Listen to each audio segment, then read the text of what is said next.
Hi hello welcome back to ಬಂದು ನಿಮ್ಮ blog channel. ಬನ್ನಿ ಇವತ್ತಿನ ಬ್ಲಾಗ್ ಸ್ಟಾರ್ಟ್ ಮಾಡೋಣ. Come let's go. ಇವತ್ತಿನ ಬ್ಲಾಗಲ್ಲಿ ಒಂದು ಸ್ಕಿನ್ ಕೇರ್ ಮಾಡ್ಕೊಳ್ಳೋಣ ಅಂತ ಹೇಳಿ ಬನ್ನಿ ನಾನು ಯಾವ ರೀತಿಯಾಗಿ ಮಾಡ್ಕೊತೀನಿ ಅಂತ ನೋಡೋದಂತೆ.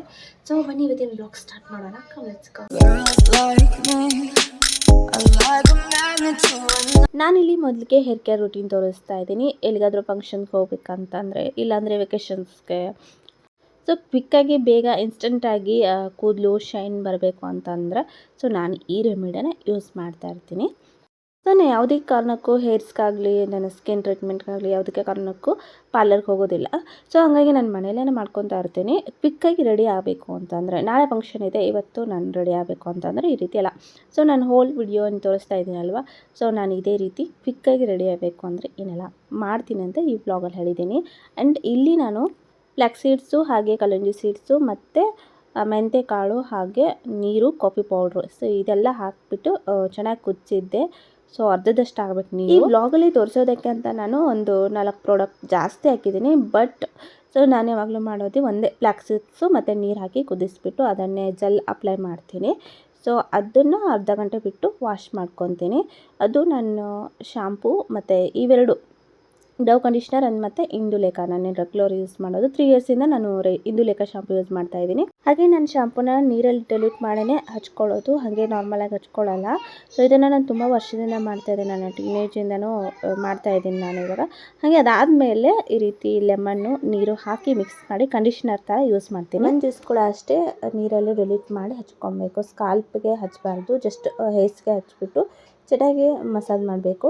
ಇದರಿಂದ ತುಂಬ ಶೈನಿಂಗ್ ಬರುತ್ತೆ ಹೇರ್ಸು. ಆಫ್ಟರ್ ವಾಶ್ ತುಂಬ ಶೈನ್ ಆಗುತ್ತೆ ಹೇರ್ಸು.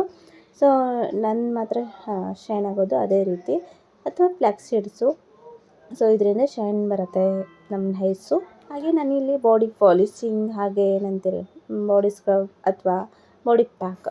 ನಾನಿಲ್ಲಿ ಇವಾಗ ಕೊಕೊನಟ್ ಆಯಿಲು ಹಾಗೆ ಅರಿಶಿನ ಮತ್ತು ಕಾಫಿ ಪೌಡರ್ ಹಾಗೆ ಶುಗರ್ ತೊಗೊಂಡಿದ್ದೀನಿ. ಯೂಶ್ವಲಿ ನಾನು ಜಾಸ್ತಿ ಒಂದು ಅರಿಶಿನ ಮತ್ತು ಕಾಫಿ ಪೌಡ್ರ್ ಯೂಸ್ ಮಾಡ್ತೀನಿ. ಕಾಫಿ ಪೌಡ್ರ್ ಇತ್ತು ಅಂದರೆ, ಇಲ್ಲ ಅಂತಂದರೆ ಅದನ್ನು ಸ್ಕಿಪ್ ಮಾಡ್ತೀನಿ. ಅವರು ಜಾಸ್ತಿ ಅರಿಶಿನ. ಯಾವಾಗಲಾದರೂ ನನಗೆ ತುಂಬ ಟ್ಯಾನ್ ಆಗಿದೆ ಅಥವಾ ಡಲ್ ಅನ್ನಿಸ್ತಾ ಇದೆ, ಕ್ವಿಕ್ಕಾಗಿ ನಾನು ರೆಡಿ ಆಗಬೇಕು, ನೆಕ್ಸ್ಟ್ ಈವೆಂಟ್ಗೆ ಆ ಥರ ಇದ್ದರೆ ನಾನು ಈ ರೀತಿ ಈ ಪ್ಯಾಕ್ನ ರೆಡಿ ಮಾಡ್ತೀನಿ. ಪ್ಯಾಕ್ನ ನಾನು 3 ಮಿನಿಟ್ಸ್ ನನ್ನ ಕೈಗಳಿಗೆ, ಕಾಲುಗಳಿಗೆ ಮತ್ತು ಕುತ್ತಿಗೆ ಎಲ್ಲ ಕಡೆ ಅಪ್ಲೈ ಮಾಡಿಬಿಟ್ಟು ಚೆನ್ನಾಗಿ ಮಸಾಜ್ ಮಾಡಿಬಿಟ್ಟು ವಾಶ್ ಮಾಡ್ತೀನಿ. ತುಂಬ ಟೈಮ್ ಇದ್ದರೆ ಮಾತ್ರ ನಾನು ಈ ಎಲ್ಲ ಪ್ರಾಡಕ್ಟ್ಸ್ ಯೂಸ್ ಮಾಡ್ತೀನಿ. ಇಲ್ಲ ಅಂತಂದರೆ ಬರೀ ಟರ್ಮರಿಕ್ ಪೌಡರ್ ಇರುತ್ತಲ್ವ, ಅದನ್ನು ಮಾತ್ರ ಅಪ್ಲೈ ಮಾಡಿಬಿಟ್ಟು ಹಾಗೆ 5 ಮಿನಿಟ್ಸ್ ಈ ರೀತಿ ಮಸಾಜ್ ಮಾಡಿಬಿಟ್ಟು ಅದಾದಮೇಲೆ ನಾನು ಸೋಪು ಅಥವಾ ಹ್ಯಾಂಡ್ ವಾಶ್ ಹಾಕಿ ವಾಶ್ ಮಾಡ್ತೀನಿ. ಕಲರ್ ಎಲ್ಲ ಇರುತ್ತಲ್ಲ ಅದು ಕೂಡ ಹೋಗುತ್ತೆ. ಆ್ಯಂಡ್ ನಮ್ಮ ಸ್ಕಿನ್ ಕೂಡ ಅಷ್ಟೇ ತುಂಬ ಬ್ರೈಟಾಗಿ ಕಾಣಿಸುತ್ತೆ. ಸ್ವಲ್ಪ ಒಂದು ಶೇಡ್ ಇಂಪ್ರೂವ್ ಆದಂಗೆ ಕಾಣಿಸುತ್ತೆ. ಫಸ್ಟ್ ಡೇ ಏನು ಅನಿಸಲ್ಲ, ಬಟ್ ಸೆಕೆಂಡ್ ಡೇ ಅಂತೂ ನಮ್ಮ ಕಲರ್ ನಮ್ಮದು ಸ್ಕಿನ್ ಕಲರ್ ಇರುತ್ತಲ್ವ ಅದು ತುಂಬ ಬ್ರೈಟಾಗಿ ಕಾಣಿಸುತ್ತೆ. ವ್ಯಾಕ್ಸ್ಗೋಸ್ಕರ ಅಂತೂ ನಾನು ಪಾರ್ಲರ್ಗೆ ಹೋಗೋದೇ ಇಲ್ಲ. ಹಾಗಾಗಿ ನಾನು ಮನೆಯಲ್ಲೇ ಈ ರೀತಿ ಮಾಡ್ಕೊತೀನಿ. ಕೈಗಳು ತುಂಬ ಶೈನ್ ಆಗುತ್ತೆ ಮತ್ತು ಚೆನ್ನಾಗಿ ಕಾಣಿಸ್ತಾ ಇರುತ್ತೆ. ನಾನು ಇದಾದಮೇಲೆ ನಾನು ಹ್ಯಾಂಡ್ ವಾಶ್ ಯೂಸ್ ಮಾಡಿ ರೇಸರಿಂದ ನನ್ನ ಹೇರ್ ರಿಮೂವ್ ಮಾಡ್ಕೊತೀನಿ. ಆಯಿತು ನನ್ನ ಇಷ್ಟೇ ವ್ಯಾಕ್ಸ್ ಅಂತಂದರೆ. ಇದಾದಮೇಲೆಲ್ಲ ನಾನು ಸ್ನಾನ ಮಾಡ್ತೀನಿ, ಹೇರ್ ವಾಶ್ ಮಾಡ್ಕೊತೀನಿ. ಬಾಡಿ ಪ್ಯಾಕು ಮತ್ತು ಹೇರ್ ವಾಶ್ ಎಲ್ಲ ಆಯಿತು, ಹೇರ್ ಕೇರ್ ಎಲ್ಲ ಆಯಿತು. ನೆಕ್ಸ್ಟ್ ನಾನು ಇವಾಗ ನೇಲ್ ಪಾಲಿಶ್ ರಿಮೂವ್ ಮಾಡ್ಕೊತಾ ಇದ್ದೀನಿ. ಹೇರ್ಸ್ ಎಲ್ಲ ಇವಾಗ ಡ್ರೈ ಆದವು. ಒಂದು 80% ಆಗಿದೆ, ಇನ್ನು 20% ಸ್ವಲ್ಪ ಬಿಟ್ಟಿದೆ. ನೋಡಿ ಈ ರೀತಿಯಾಗಿ ಶೈನ್ ಕಾಣಿಸ್ತಾ ಇದೆ ಹೇರ್ಸು. ಈ ರೀತಿ ಶೈನ್ ಬರುತ್ತೆ. ಆ್ಯಂಡ್ ನಮ್ಮ ಮನೇಲಿ ಸ್ವಲ್ಪ ತುಂಬ ಕತ್ತಲು ಜಾಸ್ತಿ, ಬೆಳಕು ಬರೋಲ್ಲ. ಈ ಒಂದು ಪ್ಲೇಸಲ್ಲಿ ಮಾತ್ರ ಸ್ವಲ್ಪ ಬರುತ್ತೆ. ಆ್ಯಂಡ್ ಆದ್ರೂ ಸ್ವಲ್ಪ ಫೇಸ್ ಎಲ್ಲ ಕಪ್ಪಗೆ ಕಾಣಿಸ್ತಾ ಇರುತ್ತೆ. ಬಟ್ ಇಷ್ಟೊತ್ತಿಗೆ ಇಲ್ಲೇ ನಾನು ವ್ಲಾಗ್ ಮಾಡೋದು. ಸ್ವಲ್ಪ ಇಲ್ಲೇ ಬೆಳಕು ಬರೋದು ನೋಡ್ತಾ ಇರ್ಬೋದು. ಒಂದು ಸ್ವಲ್ಪ ಶೇಡ್ ಹಂಗೆ ಬರ್ತಾ ಇರುತ್ತೆ, ಹೋಗ್ತಾ ಇರುತ್ತೆ ಬಿಸಿಲಿದು. ಹಾಗಾಗಿ ಹೇರ್ಸ್ ಸ್ವಲ್ಪ ಬಿಸಿಲಲ್ಲಿ ನಿಂತ್ಕೊಂಡ್ರೆ ಗೊತ್ತಾಗುತ್ತೆ ಶೈನಿಂಗ್ ಎಲ್ಲ ಬರೋದು. ಹಾಗಾಗಿ ನಾನು ಇವಾಗ ಹೊರಗಡೆ ಹೋಗಿ ಬಂದುಬಿಟ್ಟು ನೆಕ್ಸ್ಟ್ ಪ್ರೊಸೀಜರ್ ಸ್ಟಾರ್ಟ್ ಮಾಡೋಣ. ನಾನು ಇವಾಗ ವಾಪಸ್ ಬಂದೆ. ಬಿಸಿಲಲ್ಲೇ ಹೋಗಿದ್ದೆ, ಬಟ್ ನೋಡಿ ಶೈನ್ ಇದೇ ರೀತಿಯೇ ಇದೆ. ಬಿಸಿಲಲ್ಲಿ ಹೋದರೆ ಸ್ವಲ್ಪ ಶೈನಿಂಗ್ ಎಲ್ಲ ಡಲ್ ಆಗುತ್ತೆ, ಬಟ್ ಆ್ಯಸ್ ಯೂಸ್ವಲ್ ಹೇರ್ಸ್ ಹಂಗೆ ಇದೆ. ಆಫ್ಟರ್ ನೋಡ್ಬೋದು ನೀವು ಈ ರೀತಿಯಾಗಿದೆ.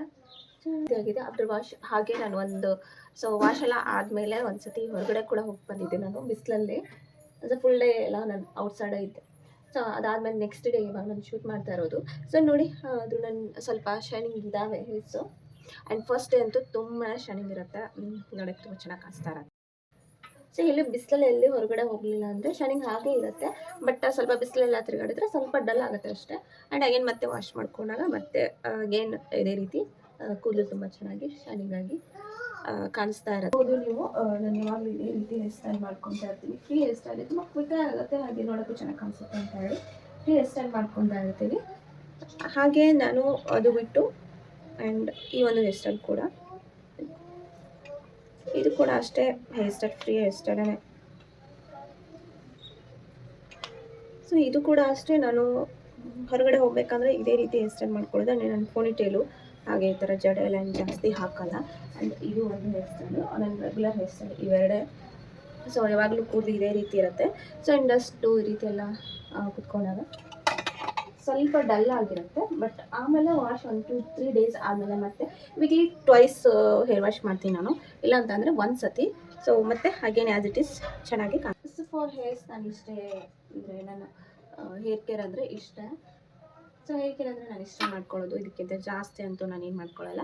ಹಾಗೆ ಇಯರ್ಲಿ ಒನ್ಸ್ ಅಥವಾ ಅವ್ರ ಮದುವೆ ಬಂದಾಗ ಅಥವಾ ಇಯರ್ಲಿ ಒನ್ಸು ಒಂದು ಸತಿ ಮೆಹಂದಿ ಪ್ಯಾಕ್ ಅಪ್ಲೈ ಮಾಡ್ತೀನಿ.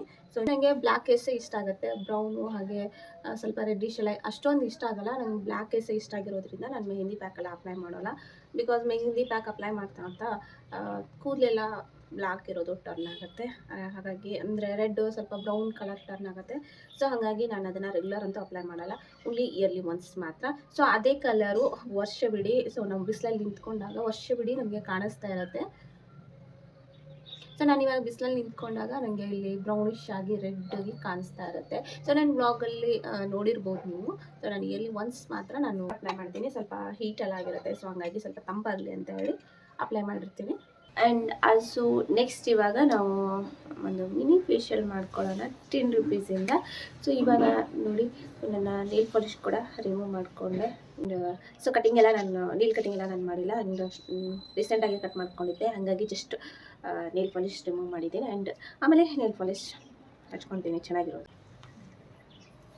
ಸೊ ನಾನಿವಾಗ ಫೇಸ್ನ ನೀಟಾಗಿ ವಾಶ್ ಮಾಡ್ಕೊಂಡು ಬರ್ತೀನಿ, ಅದಾದಮೇಲೆ ಸ್ಕ್ರಬ್ಬಿಂಗ್ ಮಾಡ್ತೀನಿ. ಸೊ ಅದಾದಮೇಲೆ ಒಂದು ಫೇಸ್ ಪ್ಯಾಕ್ ಮಾಡ್ತೀನಿ. So come let's get start. ನಾನು ಇವಾಗ ಇವೆಲ್ಲ ಯೂಸ್ ಮಾಡಿ ಒಂದು ಫೇಶಿಯಲ್ ಮಾಡ್ಕೊತಾ ಇದ್ದೀನಿ. ಸೊ ಇದು ಸ್ಕ್ರಬ್ಬು, ಹಾಗೆ ಇದು ಫೇಸ್ ಪ್ಯಾಕ್, ಆ್ಯಂಡ್ ಇದು ಫಿಲಪ್ ಮಾಸ್ಕು. ಸೊ ಇದೇನೇನು ನಾನು ಯೂಸ್ ಮಾಡಲ್ಲ, ಬಟ್ ನಮ್ಮ ಮನೇಲಿತ್ತು ಹಾಗೆ ಒಂದು ಸತಿ ಮಿಸ್ ಆಗಿ ತೊಗೊಂಡು ಬಂದಿರ್ತೀನಿ. ಇದು ತೊಗೊಂಡು ಬರಬೇಕಾದ್ರೆ ಇದು ತೊಗೊಂಡು ಬಂದಿರ್ತೀನಿ, ಹಾಗಾಗಿ ಇದು ಇತ್ತು. ಸೊ ಹಾಗಾಗಿ ಇದು ಕೂಡ ಯೂಸ್ ಮಾಡ್ತಾಯಿದ್ದೀನಿ ಇವಾಗ. ಸೊ ಇದು ರೋಸ್ ವಾಟರ್, ಹಾಗೆ ಆ್ಯಸ್ ಎ ಮಸಾಜ್ ಮಾಡ್ಕೊಳ್ಳೋಕ್ಕೆ ಕ್ರೀಮ್ ಆಗಿ ನಾನು coconut oil with rose water use ಮಾಡ್ತಾಯಿದ್ದೀನಿ ಇವಾಗ. ಆ್ಯಸ್ ಎ ಮಸಾಜ್ ಕ್ರೀಮ್ ಆಗಿ ನಾನು ಕೊಕೊನಟ್ ಆಯಿಲು ಮತ್ತು ರೋಸ್ ವಾಟರ್ ಯೂಸ್ ಮಾಡ್ತಾಯಿದ್ದೀನಿ. ಸೊ ನಿಮಗೆ ಅಲೋವೆರಾ ಜೆಲ್ ಕೂಡ ಇದರಲ್ಲಿ ಆ್ಯಡ್ ಮಾಡಬಹುದು. ಸೊ ನಾನಿವಾಗ ಇದಷ್ಟೇ ಯೂಸ್ ಮಾಡ್ತಾಯಿದ್ದೀನಿ. ಸೊ ನಾನು ಇವಾಗ ಸ್ಕ್ರಬ್ ಮಾಡ್ತೀನಿ ಡೈರೆಕ್ಟು. ನನ್ನ ಫೇಸ್ ಮೇಲೆ ಯಾವುದೇ ಮೇಕಪ್ ಎಲ್ಲ ಏನಿರಲಿಲ್ಲ, ಹಾಗಾಗಿ ಜಸ್ಟ್ ನಾನು ನಾರ್ಮಲ್ ವಾಟರಿಂದ ಫೇಸ್ ವಾಶ್ ಮಾಡ್ಕೊಂಡು ಬಂದೆ. ಆಲ್ರೆಡಿ ನಾನು ಇದನ್ನು ಕಟ್ ಮಾಡಿದ್ದೀನಿ ಇವಾಗ. ಸೊ ಇಷ್ಟು ಕ್ವಾಂಟಿಟಿ ನಾನು ತೊಗೊತೀನಿ. ಹಾಗೆ ಇದರಲ್ಲಿ ರೋಸ್ ವಾಟರ್ ಸ್ಕಿನ್ಗೆ ಅಪ್ಲೈ ಮಾಡ್ತೀನಿ. ಒಂದು 2 ಮಿನಿಟ್ ನಾನು ಇದನ್ನು ಸ್ಕ್ರಬ್ ಮಾಡ್ಕೊತೀನಿ. 2 ಮಿನಿಟ್.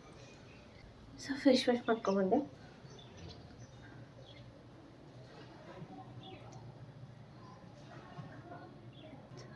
ಜಸ್ಟ್ ಟ್ಯಾಪ್ ಮಾಡ್ತಾಯಿದ್ದೀನಿ. ನೆಕ್ಸ್ಟ್ ನಾನು ಇವಾಗ ಕೊಕೊನಟ್ ಆಯಿಲಿಂದ ನಾನು ಒಂದು 2 ಮಿನಿಟ್ ಜಸ್ಟ್ ಮಸಾಜ್ ಮಾಡ್ತಾಯಿದ್ದೀನಿ ಇದರಿಂದ.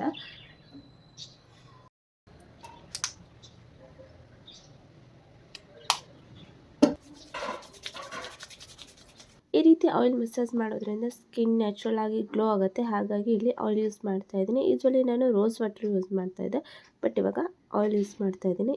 ಗ್ಲೋ ಬರುತ್ತೆ. ಜಸ್ಟ್ ಮಿನಿ ಫೇಶಿಯಲ್ ಆಗಿರೋದ್ರಿಂದ ಜಸ್ಟ್ 2-3 ಮಿನಿಟ್ಸ್ ಸಾಕು. ಸೊ ಜಾಸ್ತಿ ಏನು ಮಾಡ್ಕೊತಿಲ್ಲ, ಜಸ್ಟ್ ಅಪ್ಲೈ ಮಾಡಿದರೆ ಸಾಕು. ಸೊ ನಾನು ಇವಾಗ ಇದ್ರ ಮೇಲೆ ಫೇಸ್ ಪ್ಯಾಕ್ ಹಾಕ್ಕೊತಾ ಇದ್ದೀನಿ. ಇದನ್ನು ಫಸ್ಟ್ ಟೈಮ್ ಯೂಸ್ ಮಾಡ್ತಾಯಿದ್ದೀನಿ. Everyuth naturals cucumber and aloe vera face pack. ಸ್ವಲ್ಪ ಕೋಲ್ಡ್ ಆಗುತ್ತೆ. ಅದಾದಮೇಲೆ ನಾನಿವಾಗ ಡೈರೆಕ್ಟ್ ಫೇಸ್ ಪ್ಯಾಕ್ ಮಾಡ್ಕೊತಾ ಇದ್ದೀನಿ. ಇದು ಎವ್ರಿತ್ ಕುಕುಂಬರ್ ಫೇಸ್ ಪ್ಯಾಕು. ನಾನು usually neem face pack use ಮಾಡ್ತೀನಿ, ಅದೇ ಚೆನ್ನಾಗಿ ಬರುತ್ತೆ. ಈ ಆಯಿಲ್ ಮಸಾಜ್ ಆದಮೇಲೆ ಅದನ್ನು ಹಚ್ಕೊಂಡ್ರೆ ಚೆನ್ನಾಗಿ ಗ್ಲೋ ಬರುತ್ತೆ. ಬಟ್ ಅದು ಸಿಗಲಿಲ್ಲ ನನಗೆ, ಹಾಗಾಗಿ ಇದು ತೊಗೊಂಡೆ. ಸೊ ಇವಾಗ ಅದ್ವಿಕಾ ಸ್ಕೂಲ್ ಟೈಮ್ ಆಯಿತು, ಹಾಗಾಗಿ ಫಸ್ಟ್ ಅವಳನ್ನ ಕರ್ಕೊಂಡ್ಬರೋಣ ಅಂತ ಹೋಗ್ತಾ ಇದ್ದೀನಿ ಇವಾಗ. ಸೊ ಅದಾದಮೇಲೆ ನೆಕ್ಸ್ಟ್ ಡೇ ಬಂದಮೇಲೆ ಮಾಡೋಣ ನೆಕ್ಸ್ಟು ಅಂತ ಹೇಳಿ ಮನೆಗೆ ಬಂದೆ. ನಾರ್ಮಲ್ ವಾಟ್ರಿಂದ ವಾಶ್ ಮಾಡಿಕೊಂಡೆ. ಆ್ಯಂಡ್ ಇವಾಗ ಏನು ಎವ್ರಿತ್ತು ಫಿಲಮ್ ಮಾಸ್ಕ್ ಮತ್ತು ಟರ್ಮರಿಕ್ ಯೂಸ್ ಮಾಡಿ ಸೊ ಫೇಸ್ ಪ್ಯಾಕ್ ಮಾಡ್ಕೊತಾ ಇದ್ದೀನಿ. ಸೊ ಅದನ್ನು ಆಮೇಲೆ ಫೀಲ್ ಅಪ್ ಮಾಡ್ತೀನಿ. ಸೊ ಫಿಲ್ ಅಪ್ ಎಲ್ಲ ಮಾಡಿದ್ರೆ ಸ್ಕಿನ್ ಈ ರೀತಿ ಕಾಣಿಸ್ತಾ ಇದೆ. ಸ್ವಲ್ಪ ಫೇಸ್ ವಾಶ್ ಕೂಡ ಮಾಡಿಕೊಂಡೆ. ಸೊ ಫಿಲ್ ಅಪ್ ಮಾಡಿದ್ದು ಹಾಗೆ ಇರುತ್ತೆ ಅಂತೇಳಿ. ಅದಾದಮೇಲೆ ಇವಾಗ ಅಲೋವೆರಾ ಜೆಲ್ ಅಪ್ಲೈ ಮಾಡ್ತಾ ಇದ್ದೀನಿ. ಸೊ ಅಲೋವೆರಾ ಜೆಲ್ ಅಪ್ಲೈ ಮಾಡಿ ಹಾಗೆ ಬಿಟ್ಬಿಡ್ತೀನಿ.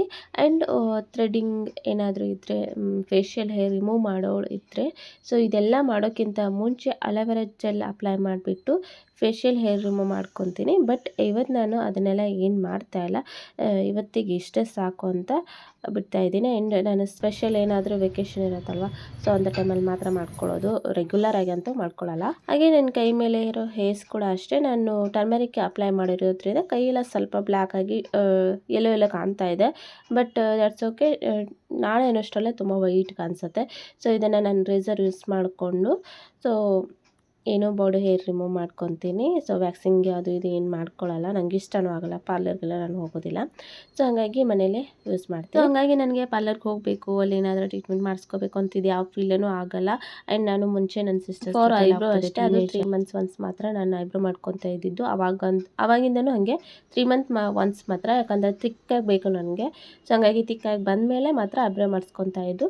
ಬಟ್ ಇವಾಗಂತೂ ನನ್ನ ಮ್ಯಾರೇಜ್ ಆಯಿತು. ಸೊ ಅದಾದಮೇಲಿಂದ ಅಂತೂ ನನ್ನ ಸೊ ಏನಾದರೂ ಇವೆಂಟ್ ಬಂದರೆ ನಾನು ಮನೇಲೇ ಎಲ್ಲನೂ ಈ ರೀತಿ ಮಾಡ್ಕೊತೀನಿ. ಇನ್ನು ಏನಾದರೂ ಗ್ಲೋ ಬೇಕಂದರೆ ಒಂದು ಫೇಶಿಯಲ್ ಕಿಟ್ ತೊಗೊಂಡು ಬಂದು ಸೊ ಅದನ್ನು ಮನೇಲಿ ಮಾಡ್ಕೊತೀನಿ. ಆ್ಯಂಡ್ ನಂಗೆ ವ್ಯಾಕ್ಸಿಂಗ್ ಎಲ್ಲ ಪರ್ಸ್ನಲ್ ನನಗೆ ಮಾಡ್ಕೊಳಕ್ಕೆ ಬರೋಲ್ಲ. ಸೊ ಹಂಗಾಗಿ ನಾನು ಅದನ್ನೆಲ್ಲ ಟ್ರೈ ಮಾಡೋದಿಲ್ಲ ಮನೇಲಿ.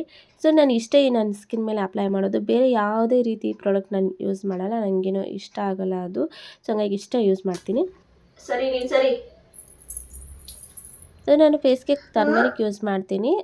ಮತ್ತು ಅದು ಬಿಟ್ಟು ಬೇರೆ ಯಾವ ಹಿಟ್ಟನ್ನು ಯೂಸ್ ಮಾಡಲ್ಲ. ಇಲ್ಲಾಂದರೆ ಇದೇ ರೀತಿ ₹10 ಪ್ಯಾಕ್ ತೊಗೊಂಡು ಬಂದು ಅದೇ ಅಪ್ಲೈ ಮಾಡೋದು. ಫೇಸ್ಗೆ ಯಾವ ಹಿಟ್ಟು ಕೂಡ ಯೂಸ್ ಮಾಡಲ್ಲ. ನಾನು ಇವಾಗ ಏನು ತೋರಿಸಿದ್ನಲ್ಲ ಸೊ ಅದು ಮಾತ್ರ ಯೂಸ್ ಮಾಡೋದು. ಆ್ಯಂಡ್ ರೆಗ್ಯುಲರ್ ಅಂತೂ ನಾರ್ಮಲ್ ಫೇಸ್ ವಾಶ್ ಯೂಸ್ ಮಾಡ್ತೀನಿ ಅಷ್ಟೇ. ಇದೆ ಅಥವಾ ಫಂಕ್ಷನ್ ಇದೆ ಅಥವಾ ನನ್ನ ಟ್ರಿಪ್ಗಂತೂ ಟ್ರಾವೆಲ್ ಅಂತೂ ಜಾಸ್ತಿ ಮಾಡ್ತಾ ಇರ್ತೀವಿ. ಸೊ ಎಲ್ಲಾದರೂ ಟ್ರಾವೆಲ್ಗೆ ಹೋಗಬೇಕು ಅಂದರೆ ಕ್ವಿಕ್ಕಾಗಿ ನಾನು ಇನ್ಸ್ಟೆಂಟಾಗಿ ಬೇಗ ರೆಡಿ ಆಗಬೇಕು, ವಿದಿನ್ 1 day ಅಲ್ಲಿ ರೆಡಿ ಆಗಬೇಕು ಅಂದರೆ ಇದೆಲ್ಲ ಪ್ರೊಸೀಜರ್ ಒಂದು 2 hours ಮುಗಿಯುತ್ತೆ. ಸೊ ಟೈಮ್ ಇದ್ದರೆ, ಟೈಮ್ ಇಲ್ಲ ಅಂದರೆ ಕೆಲಸ ಮಾಡ್ತಾನೆ. ಸೊ ಆ ಟೈಮಲ್ಲಿ ಕೂಡ ಮಾಡ್ತೀನಿ. ಸೊ ನಾಳೆ ಎಲ್ಲಿಗಾದರೂ ಹೋಗ್ತಾ ಇದ್ದೀವಿ ಅಂದರೆ ಒಂದು 2 days ಹಿಂದೆ ಸೊ ಆ ಥರ ಮಾಡ್ಕೊತೀನಿ. ಇಲ್ಲಾಂದರೆ ಹಿಂದಿನ ದಿನ ಈ ರೀತಿ ಎಲ್ಲ ಮಾಡ್ಕೊತೀನಿ. ಸೊ ಬೇಗ ಗ್ಲೋ ಅಪ್ ಅಂದರೆ ಒಂಥರ ಸ್ಕಿನ್ ಗ್ಲೋ ಆಗುತ್ತೆ, ಹಾಗೆ ಹೇರ್ಸ್ ಕೂಡ ಚೆನ್ನಾಗಿ ಕಾಣಿಸುತ್ತೆ. ಸೊ ಆಲ್ವೇಸ್ ನಾನು ನಾಳೆ ಫಂಕ್ಷನ್ ಇದ್ದರೆ ಇವತ್ತು ಮಾತ್ರ ಹೇರ್ ವಾಶ್ ಎಲ್ಲ ಮಾಡಿರ್ತೀನಿ, ಹೇರ್ಸ್ ಚೆನ್ನಾಗಿ ಕಾಣಿಸುತ್ತೆ. ಐ ಹೋಪ್ ಈ ವ್ಲಾಗ್ ನಿಮಗೆ ಇಷ್ಟ ಆಗಿದೆ ಅನ್ಕೋತೀನಿ. ಇಷ್ಟ ಆದರೆ ಪ್ಲೀಸ್ ಲೈಕ್ ಮಾಡಿ, ಕಮೆಂಟ್ ಮಾಡಿ, ಸಬ್ಸ್ಕ್ರೈಬ್ ಮಾಡಿ, ಮತ್ತು ನಿಮ್ಮ ಫ್ರೆಂಡ್ಸ್ ಆ್ಯಂಡ್ ಫ್ಯಾಮಿಲಿ ಕೂಡ ಶೇರ್ ಮಾಡಿ. Thank you for watching. Bye.